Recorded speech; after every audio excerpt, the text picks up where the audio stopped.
ਬਹੁਤੇ ਘੱਟ ਲੋਕ ਹੁੰਦੇ ਨੇ ਜਿਹੜੇ ਰਾਜਨੀਤੀ ਵਰਗੇ ਖੇਤਰ 'ਚ ਸਤਿਕਾਰ ਕਮਾਉਂਦੇ ਨੇ, ਜਿਨ੍ਹਾਂ ਨੂੰ ਚੰਗੇ ਸਿਆਸਤਦਾਨ ਹੋਣ ਦੇ ਨਾਲ ਉਹਨਾਂ ਦੀ ਉੱਚ ਕੋਟੀ ਦੀ ਸਿੱਖਿਆ ਅਤੇ ਇਮਾਨਦਾਰੀ ਕਰਕੇ ਜਾਣਿਆ ਜਾਂਦਾ ਹੈ। ਤੇ ਜਦੋਂ ਇਹਨਾਂ ਤਮਾਮ ਗੁਣਾਂ ਤੋਂ ਬਾਅਦ ਉਹ ਆਪਣੀ ਨਿਮਰਤਾ ਲਈ ਵੀ ਸਾਰਿਆਂ ਦੇ ਚਹੇਤੇ ਹੋਣ ਤਾਂ ਇੱਕ ਤਰ੍ਹਾਂ ਨਾਲ ਪੂਰੇ ਵਿਸ਼ਵ 'ਚ ਹੀ ਉਹਨਾਂ ਨੂੰ ਸਨਮਾਨ ਦੀ ਨਜ਼ਰ ਨਾਲ ਵੇਖਿਆ ਜਾਂਦਾ ਹੈ। ਇਸੇ ਤਰ੍ਹਾਂ ਹੀ ਵਿਰਲੇ ਸਿਆਸਤਦਾਨਾਂ ਵਿੱਚ ਭਾਰਤ ਦੇ 13ਵੇਂ ਪ੍ਰਧਾਨ ਮੰਤਰੀ ਹੋਣ ਦਾ ਮਾਣ ਰੱਖਣ ਵਾਲੇ ਸਰਦਾਰ ਮਨਮੋਹਨ ਸਿੰਘ ਜੀ ਹੋਰਾਂ ਦਾ ਜ਼ਿਕਰ ਆਉਂਦਾ ਹੈ। ਡਾਕਟਰ ਮਨਮੋਹਨ ਸਿੰਘ ਹੋਰਾਂ ਦਾ ਜਨਮ ਲਹਿੰਦੇ ਪੰਜਾਬ ਦੇ ਇੱਕ ਪਿੰਡ ਗਹਿ 'ਚ ਸਰਦਾਰ ਗੁਰਮੁਖ ਸਿੰਘ ਹੋਰਾਂ ਦੇ ਘਰ 26 ਸਤੰਬਰ 1932 ਨੂੰ ਹੋਇਆ। ਉਹਨਾਂ ਦੀ ਮਾਤਾ ਜੀ ਦਾ ਨਾਂ ਅੰਮ੍ਰਿਤ ਕੌਰ ਸੀ। ਡਾਕਟਰ ਮਨਮੋਹਨ ਸਿੰਘ ਹੋਰਾਂ ਦੇ ਬਚਪਨ ਦਾ ਇੱਕ ਦੁਖਦਾਈ ਪੱਖ ਇਹ ਸੀ ਕਿ ਬੜੀ ਛੋਟੀ ਉਮਰ 'ਚ ਹੀ ਉਹਨਾਂ ਦੇ ਮਾਤਾ ਅੰਮ੍ਰਿਤ ਕੌਰ ਜੀ ਇਸ ਦੁਨੀਆ ਤੋਂ ਰੁਖਸਤ ਹੋ ਗਏ, ਜਿਸ ਕਾਰਨ ਉਹਨਾਂ ਦੀ ਦਾਦੀ ਜੀ ਨੇ ਹੀ ਉਹਨਾਂ ਨੂੰ ਪਾਲਿਆ। ਇਸੇ ਵਜ੍ਹਾ ਕਰਕੇ ਡਾਕਟਰ ਮਨਮੋਹਨ ਸਿੰਘ ਆਪਣੀ ਦਾਦੀ ਦੇ ਭਾਵੁਕ ਤੌਰ ਤੇ ਬਹੁਤ ਨੇੜੇ ਸਨ। ਉਹਨਾਂ ਨੇ ਆਪਣੀ ਸਕੂਲੀ ਵਿੱਦਿਆ ਮੋਮਬੱਤੀਆਂ ਦੀ ਰੌਸ਼ਨੀ 'ਚ ਹੀ ਪੂਰੀ ਕੀਤੀ। ਸੰਨ 47 ਵਿੱਚ ਮੁਲਕ ਦੀ ਵੰਡ ਹੋਣ ਕਰਕੇ ਉਹਨਾਂ ਦਾ ਪਰਿਵਾਰ ਚੜ੍ਹਦੇ ਪੰਜਾਬ ਦੇ ਸ਼ਹਿਰ ਅੰਮ੍ਰਿਤਸਰ ਸਾਹਿਬ ਵਿਖੇ ਆਣ ਕੇ ਵਸ ਗਿਆ। ਇੱਥੇ ਹੀ ਉਹਨਾਂ ਸੰਨ 1949 ਵਿੱਚ ਮੈਟ੍ਰਿਕ ਪਾਸ ਕੀਤੀ ਅਤੇ ਉਸ ਤੋਂ ਬਾਅਦ 1952 ਅਤੇ 54 ਵਿੱਚ BA ਅਤੇ MA ਦੀਆਂ ਡਿਗਰੀਆਂ ਹਾਸਲ ਕੀਤੀਆਂ। ਸੰਨ 1957 ਵਿੱਚ ਉਹ ਉੱਚ ਵਿੱਦਿਆ ਹਾਸਲ ਕਰਨ ਲਈ ਲੰਡਨ ਚਲੇ ਗਏ। ਉਸ ਤੋਂ ਬਾਅਦ ਉਹ ਅਧਿਆਪਨ ਦੇ ਕਿੱਤੇ ਵਿੱਚ ਆ ਗਏ। ਸੰਨ 1971 ਵਿੱਚ ਉਹਨਾਂ ਨੂੰ ਭਾਰਤ ਸਰਕਾਰ ਵਿੱਚ ਅਰਥ ਸਲਾਹਕਾਰ ਦੇ ਤੌਰ ਤੇ ਸ਼ਾਮਿਲ ਕਰ ਲਿਆ ਗਿਆ। ਆਪਣੇ ਵਿਸ਼ੇ 'ਚ ਮਾਹਿਰ ਹੋਣ ਕਰਕੇ ਉਹ ਤਰੱਕੀ ਕਰਦੇ ਵਿੱਤ ਮੰਤਰਾਲੇ ਵਿੱਚ ਸਕੱਤਰ ਤੋਂ ਲੈ ਕੇ ਰਿਜ਼ਰਵ ਬੈਂਕ ਦੇ ਗਵਰਨਰ, ਯੂਨੀਵਰਸਿਟੀ ਗ੍ਰਾਂਟ ਕਮਿਸ਼ਨ ਦੇ ਚੇਅਰਮੈਨ ਅਤੇ ਪ੍ਰਧਾਨ ਮੰਤਰੀ ਦੇ ਸਲਾਹਕਾਰ ਦੇ ਤੌਰ ਤੇ ਵੀ ਨਿਯੁਕਤ ਹੋਏ। 1991 ਤੋਂ 96 ਤੱਕ ਉਹ ਦੇਸ਼ ਦੇ ਵਿੱਤ ਮੰਤਰੀ ਰਹੇ।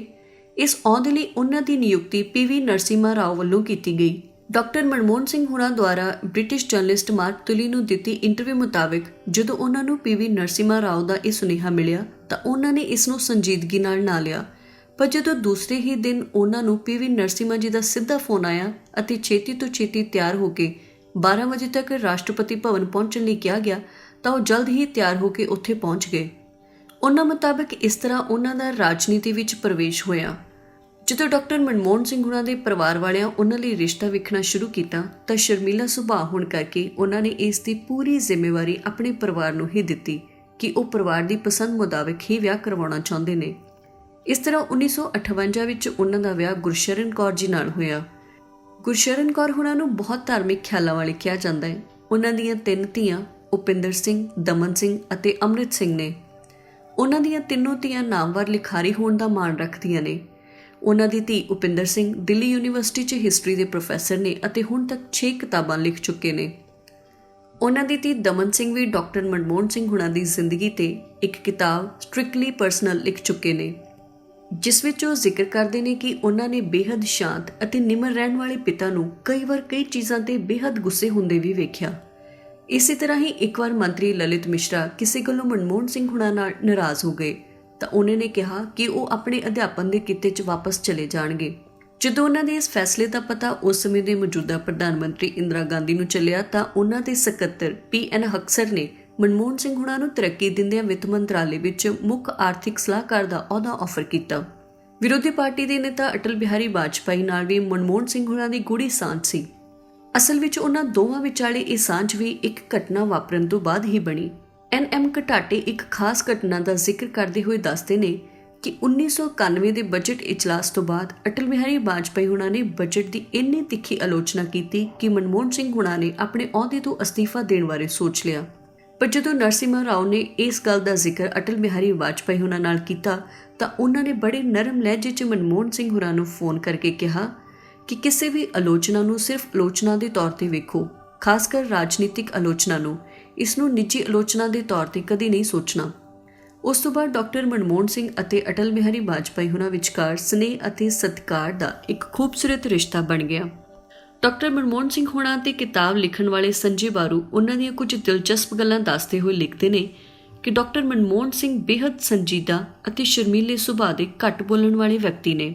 ਉਹ ਹਮੇਸ਼ਾ ਵੱਧ ਬੋਲਣ ਵਾਲੇ ਵਿਅਕਤੀਆਂ ਨੂੰ ਮਿਲ ਕੇ ਖੁਸ਼ ਹੁੰਦੇ ਤਾਂ ਜੋ ਉਹਨਾਂ ਨੂੰ ਆਪ ਬਹੁਤੀਆਂ ਗੱਲਾਂ ਨਾ ਕਰਨੀਆਂ ਪੈਣ। ਇਸੇ ਤਰ੍ਹਾਂ ਦਮਨ ਸਿੰਘ ਉਹਨਾਂ ਤੇ ਲਿਖੀ ਕਿਤਾਬ ਵਿੱਚ ਲਿਖਦੇ ਨੇ ਕਿ ਡਾਕਟਰ ਮਨਮੋਹਨ ਸਿੰਘ ਜੀ ਨੂੰ ਅੰਡਾ ਤੱਕ ਵੀ ਉਬਾਲਣਾ ਨਹੀਂ ਆਉਂਦਾ ਸੀ ਅਤੇ ਉਹਨਾਂ ਨੇ ਕਦੇ ਵੀ ਆਪਣੇ ਪਰਿਵਾਰ ਲਈ ਕਿਸੇ ਵੀ ਸਰਕਾਰੀ ਸਹੂਲਤ ਦੀ ਵਰਤੋਂ ਨਹੀਂ ਕੀਤੀ। ਇਸ ਤੋਂ ਇਲਾਵਾ ਉਹ ਲਿਖਦੀ ਹੈ ਕਿ ਹਰ 2 ਮਹੀਨੇ ਬਾਅਦ ਅਸੀਂ ਬਾਹਰ ਖਾਣਾ ਖਾਣ ਜਾਂਦੇ ਸੀ। ਜਾਂ ਤਾਂ ਅਸੀਂ ਕਮਲਨਗਰ ਦੀ ਕ੍ਰਿਸ਼ਨਾ ਸਵੀਟਸ ਤੇ ਦੱਖਣੀ ਭਾਰਤੀ ਖਾਣਾ ਖਾਂਦੇ, ਜਾਂ ਫਿਰ ਕਦੇ-ਕਦੇ ਦਰਿਆਗੰਜ ਦੇ ਤੰਦੂਰ ਤੇ ਮੁਗਲਈ ਖਾਣਾ।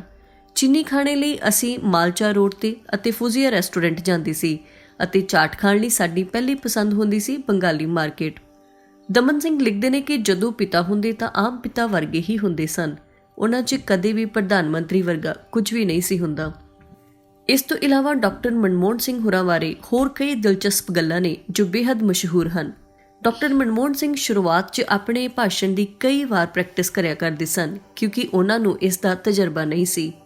ਹਿੰਦੀ ਨਾ ਆਉਣ ਕਰਕੇ ਉਹ ਆਪਣਾ ਭਾਸ਼ਣ ਗੁਰਮੁਖੀ ਜਾਂ ਅੰਗਰੇਜ਼ੀ ਵਿੱਚ ਲਿਖਦੇ ਸਨ। ਉਹਨਾਂ ਦੀ ਬਹੁਤ ਤੇਜ਼ ਤੁਰਨ ਦੀ ਆਦਤ ਦਾ ਵੀ ਦਮਨ ਸਿੰਘ ਅਤੇ ਸੰਜੇ ਬਾਰੂ ਆਪਣੀਆਂ ਕਿਤਾਬਾਂ 'ਚ ਜ਼ਿਕਰ ਕਰਦੇ ਨੇ।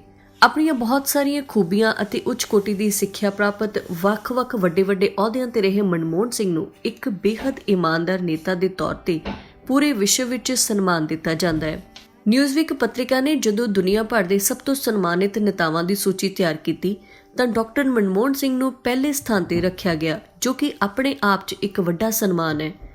ਜੇ ਪੰਜਾਬੀ ਲਹਿਜੇ 'ਚ ਸਤਿਕਾਰ ਅਤੇ ਮੋਹ ਨਾਲ ਕਿਹਾ ਜਾਵੇ ਤਾਂ ਡਾਕਟਰ ਮਨਮੋਹਨ ਸਿੰਘ ਗੁਣਾਂ ਦੀ ਗੁਥਲੀ ਹਨ। ਇਹੋ ਜਿਹੇ ਨੇਤਾਵਾਂ ਦੀ ਸਰਪ੍ਰਸਤੀ 'ਚ ਕਿਸੇ ਵੀ ਦੇਸ਼ ਦਾ ਭਵਿੱਖ ਕਦੇ ਧੁੰਦਲਾ ਨਹੀਂ ਹੋ ਸਕਦਾ।